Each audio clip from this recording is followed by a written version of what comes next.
Good morning everyone, welcome back to my channel. आशा करी তোমরা সবাই খুব ভালো আছো আর সুস্থ আছো। বাজছে এখন ঘড়িতে 9টা মতন, আর এখন থেকে আমি ভিডিওটা শুরু করছি। ঘুম থেকে অনেকক্ষণ আগেই কিন্তু উঠে পড়েছি। প্রত্যেক দিনের মতন বাসি কাজকর্ম কিন্তু আমার হয়ে গেছে। আর সকালে ওর জন্য ব্রেকফাস্টও বানিয়ে দিয়েছিলাম, ও খেয়ে দেও চলে গেছে অফিসে। আর আমি এত দেরিতে ব্রাশ করছি কেন, তার কারণটা হচ্ছে আজকে আমার থাইরয়েডের ওষুধটা খেতে অনেকটাই দেরি হয়ে গেছে। অন্যান্য দিন কি হয়, সকালবেলা ঘুম থেকে উঠে সবার প্রথম কাজ থাকে থাইরয়েডের ওষুধটা খেয়ে নেওয়া, কারণ ডাক্তার আমাকে বলেছে ওষুধ খাওয়ার 1 ঘন্টা পরে ব্রাশ করতে, তারপরে খাবার খেতে। তো সে কারণে যেন ঘুম থেকে উঠেই আমি খেয়ে নিই আগে ওষুধটা। আজকে একদম মাথা থেকে বেরিয়ে গেছিল। ওর খাবার করে যখন টেবিলে রাখতে এসেছি তখন আমার মনে পড়েছে, আরে আমি তো এখনও থাইরয়েডের ওষুধটা খাইনি। ব্যাস তখন খেলাম, আর ওর জন্যই দেরি হয়ে গেল। তো যাই হোক, ঘরের কাজকর্ম তো করতেই হবে। এখানে দেখো ব্রাশ করে প্রত্যেক দিনের মতন আমি এখানে 1 গ্লাস জল নিয়ে নিচ্ছি। এখন কিন্তু একটুখানি বসে জল আর একটু বাদাম খেয়ে নেব, তারপর কিন্তু কাজে কর্মে হাত দেব। আজকে জানো তো, অনেকগুলো দিন পর আমাদের এখানে আবার একটু রোদ উঠেছে। আগের দিন তোমরা দেখেছিলে না, মেঘলা করেছিল, তারপর একটু বৃষ্টি হলো, আবার একটু রোদ, আবার একটু পরে মেঘ। এই তো হচ্ছে এখানে, ওয়েদারটা এই সময় থেকেই চেঞ্জ হয়। তবে আজকে সকালবেলা ঘুম থেকে উঠে দেখলাম আকাশটা কিন্তু বেশ পরিষ্কার আর ভালোই রোদ দিয়েছে। তাই ভাবলাম কি, দেখতে দেখতে আর তো বেশি দিন বাকি নেই, তাই ট্রলিগুলো বের করে ফেলি আর জামা কাপড়গুলোও রোদে দিয়ে দেবো। এটাই জানো তো প্রথম বছর যে বাড়িতে যাবার মাত্র বাকি আর 6টা দিনের। এখনো পর্যন্ত ট্রলি নামানো হয়নি, ব্যাগ গোছানো হয়নি, জামা কাপড় রোদে দেওয়া হয়নি, ঘরের কোনো কিছু গোছানো এখনো পর্যন্ত শুরু করিনি। একটার পর একটা এমনভাবে প্রবলেমগুলো আমাদের মধ্যে আসছে না, যে কিভাবে উঠে দাঁড়াবো, কিভাবে মনটা একটু ভালো রাখবো, সেটাই আর বুঝে উঠতে পারছি না। এইটা যেই দিনের ভিডিও, সেই দিন জানো তো কতটা হাসি খুশি একটা মনের মধ্যে আনন্দ চলছিল। ওই যে তোমাদের আগের দিনের একটা ভিডিওতে বলেছিলাম না, আগের দিনের ভিডিওতেই বলেছিলাম যে নেক্সট ভিডিওতে তোমাদেরকে বলবো যে একটা এমন সুন্দর খবর আমরা শুনতে পেয়েছি, যেটার জন্য কাজে কর্মের একটা এনার্জি পেয়েছি। হ্যাঁ, এটা একদমই সত্যি কথা। ছোটদের ডেলিভারি ডেট দিয়ে দিয়েছে, কবে কত তারিখে হচ্ছে, পুজোর পরই সেটা হচ্ছে।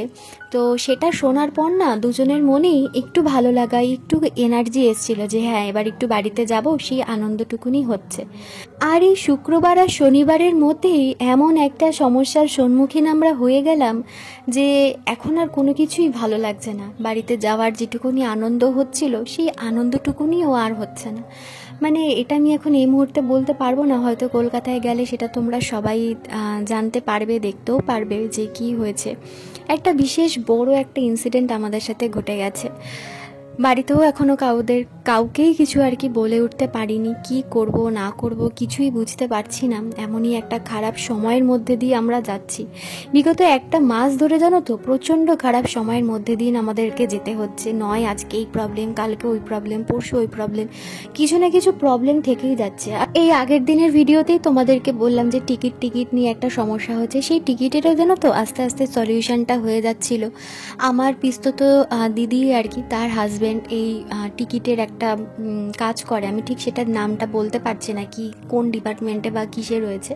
তো বললো যে তোদের চিন্তা করতে হবে না, তোরা যদি তৎকালেও টিকিট কাটিস 2টো সিট আমরা কনফার্ম করিয়ে দিতে পারবো, অসুবিধা হবে না। তো টিকিটটা নিয়ে একটুখানি রিল্যাক্স হয়েছিলাম। ব্যাস শুক্রবার আর শনিবার এমন একটা ঘটনা ঘটে গেল, যেটার জন্য আবার চিন্তা করতে না চাইলেও মাথার মধ্যে চিনতে যে বাড়িতে গিয়ে কি হবে, কি ফেস করব জানি না, এখনও কি হবে এখনও অবধি কিছুই জানি না। তো এখন শক্ত থাকতে হবে, এটুকুনি জানি। আমি ভেঙে পড়লে মিস্টার চক্রবর্তীও ভেঙে পড়বে, শক্ত আমাদের দুজনকেই থাকতে হবে। তো যাই হোক, সকাল থেকে অনেকগুলো কথাই তোমাদেরকে বলে ফেললাম। আর দেখতে পেলে যে ওয়ালেটটা তোমাদেরকে দেখালাম, এই ওয়ালেটটা ওকে আমি গিফট করেছি পুজোতে। ওর ওয়ালেটটা মানে খুব একটা ভালো অবস্থায় নেই, ছিঁড়ে ঠিড়ে গেছে। আর যেখানে মা লক্ষ্মী থাকেন সেই জায়গাটা আমি চাই না খারাপ হোক, তো সেই কারণের জন্য ওর জন্য একটা নতুন ওয়ালেট আমি অর্ডার করেছি। ও আসলে ওকে, মানে ও জানেও না, বাড়িতে আসলে ওকে আমি দিয়ে দেবো। আর এখানে দেখো ট্রলি নিয়ে বসে পড়েছি। অনেক আগে তোমাদেরকে বলেছিলাম যে জামা কাপড়গুলো রোদে দেব, কিন্তু সত্যি কথা বলছি, মন ভালো না থাকলে না কোনো কিছু করতে আমার ভালো লাগে না। তো জামা কাপড়গুলো না রোদেও দেওয়া হয়নি। আর আজকে তোমরা যে ভিডিওটা দেখছো এটা হচ্ছে বৃহস্পতিবারের ভিডিও। তো ওই যে বললাম বুধবার দিনকে এমন সুন্দর একটা কথা শুনেছিলাম যে ছোটদির ডেলিভারি ডেট জানতে পেরেছিলাম, সব কিছু নিয়ে আস্তে আস্তে প্ল্যান হচ্ছিল। তো মনটা না এই বৃহস্পতিবার দিনকে ভীষণ ভালো লাগছিল। তখন মনে হচ্ছিল যে কতদিনে বাড়িতে যাব। আর সেই আনন্দেই বসে পড়েছিলাম সকাল সকাল ট্রলি থেকে জামা কাপড়গুলো বের করতে। একটুখানি রোদে দেব, ট্রলিগুলো একটু রোদে দেব। অনেক দিন তো এগুলো বের করা হয় না, অনেক দিন না, এই ধরো 6 মাসের মধ্যে একদিনই হয়তো জামা কাপড়গুলো আমি রোদে দিয়েছিলাম আর ট্রলিগুলো একটু বার করে ঝাড়পোছ করেছিলাম, তারপরে আর করা হয়নি। তো সেই কারণের জন্য ভাবলাম অনেক দিনই আটকা রয়েছে, তো একটু জামা কাপড়গুলো রোদে দিয়ে নিই আর ট্রলিটাও বাইরে বের করে একটুখানি রোদে দিই। প্রত্যেকবার যেরকম করে থাকি আর কি, 2খানা ট্রলি বের করে ঝেড়ে পুছে রোদে দিয়ে তারপর জামা কাপড় গোছাই। তো সেটাই করছিলাম আর কি। আর এখানে তখন বসে বসে মনে ভীষণ আনন্দ হচ্ছিল জামা কাপড়গুলো যখন বের করছিলাম। হাতে গোনা আর মাত্র কয়েকটা দিনের অপেক্ষা, তারপর বাড়িতে সবার সাথে দেখা হবে, তারপর পুজোর মজা, তারপরেই ছোটদির ডেলিভারি। তো সব কিছু মিলিয়ে না মনটা সেদিনকে ভীষণ ভালো ছিল। তো এখানে দেখো জামা কাপড়গুলো বের করে নিয়েছি আর একটা কাপড়ের মধ্যে নিয়ে নিলাম, ছাদে নিয়ে যাব এখন এই সমস্ত জামা কাপড়গুলোকে রোদে দিতে। আমার তো সেরকম বাইরে নিচে জায়গা নেই যে নিচে আমি রোদে দেবো। নিচে যদি একটা তার টানানো থাকতো না তাহলে আমার খুব সুবিধা হতো, তারেই আমি জামা কাপড়গুলো রোদে দিতে পারতাম। তবে নিচে যেহেতু নেই সেই কারণের জন্যই ছাদে নিয়ে যেতে হবে, ছাদে গিয়ে কিন্তু এই সমস্ত জামা কাপড় রোদে দিতে হবে। আর এখন ঘড়িতে কটা বাজে বলো তো? এখন প্রায় 9:45-টার কাছাকাছি কিন্তু বাজে। আমি ওখানে ভাত বসিয়ে দিয়েছি আর রান্না বলতে আজকে সেরকম কিছুই করব না, শাক ভাজা করব আর ফুলকপি আলুর তরকারি করব, আর ডাল ফ্রিজে রাখাই আছে। তো এখন ওই কারণের জন্য চলে এসেছি, ভাতটা হতে থাক, ততক্ষণে আমার এই জামা কাপড়গুলো রোদে দেওয়া হয়ে যাবে, তারপর রান্নাঘরে যাব। তো প্রথমে ভেবেছিলাম জানো তো যে ছাদটা তো আমাদের এমনি পরিষ্কার থাকে, আর কালকেই বৃষ্টি হয়েছে, একদম পুরো পরিষ্কার ছাদ। তো এই কাপড়টা পেতেই এর উপরে জামা কাপড়গুলো রোদে দেবো। তারপর ভাবলাম তার যখন আছে তাহলে তারই জামা কাপড়গুলো রোদে দিই। আর এটাই হয়েছে আমার কাল। পুরোটা দেখো তাহলেই তোমরা বুঝতে পারবে এই কথাটা কেন বললাম। এই সকালের টাইমটায় জানো তো ছাদে এসে আকাশের দিকে তাকাতে মনটা ভীষণ ভালো লাগছে, একেবারে পুজো পুজো ভাব। যদিও হাতে মাত্র বাকি আর 6-7টা দিন পুজোর জন্য, তো ভীষণ ভালো লাগছে। আর এখানে তো সোমবার থেকে নবরাত্রি শুরু, আর 22 তারিখে তো এই নবরাত্রির মানে দ্বিতীয় দিনে খুব জাঁকজমক করে এখানে আর কি পুজোটা হয়। যদি সব কিছু ঠিকঠাক থাকে তাহলে অবশ্যই তোমাদের সাথে শেয়ার করবার চেষ্টা করব। আগের দিন তো তোমাদেরকে বললামই যে আমার ঘর ঝাড়াও কিন্তু হয়ে গেছে, মানে প্রত্যেক বছর ভাদ্র মাসে পুজোর আগে যে ঘরটা ঝাড়ি সেটাও কিন্তু আমার ঝাড়া হয়ে গেছে। আর জামা কাপড় কাচাকুচিও প্রায় অনেকটাই হয়ে গেছে, আর কয়েকটা বাকি আছে যেগুলো আজকে কাচাকাচি করলেই কিন্তু হয়ে যাবে। যদিও এটা আমার নিজের বাড়ি না, কিন্তু তবুও চেষ্টা করি কি যেখানে থাকি সেই জায়গাটা একটু ভালো করে সাজিয়ে গুছিয়ে রাখতে। আর বাড়িতে যাওয়ার পর কিন্তু আমি আমার ঘরটা খুব সুন্দর করে সাজিয়ে নিই, হাতে একটা দিন সময় থাকলে সুন্দর করে সাজিয়ে নিই।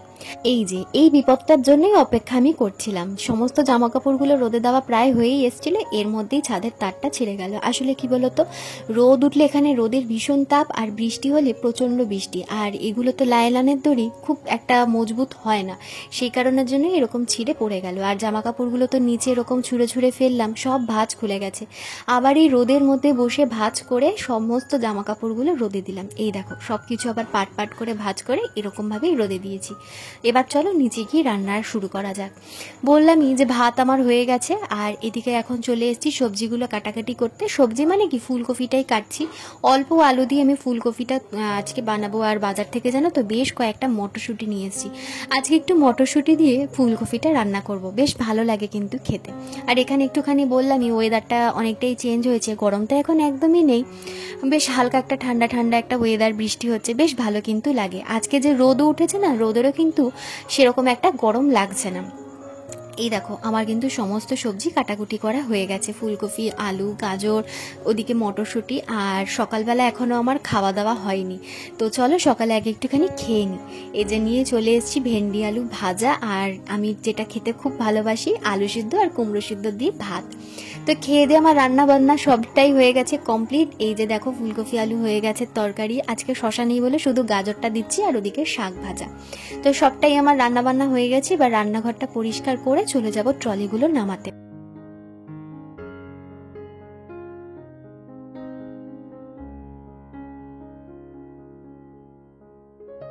রান্নাঘরটা পরিষ্কার করে ট্রলিগুলো বার করে নিয়েছিলাম, একটু ঝাড়পোছ করে এখন কিন্তু রোদে দিয়ে দেব।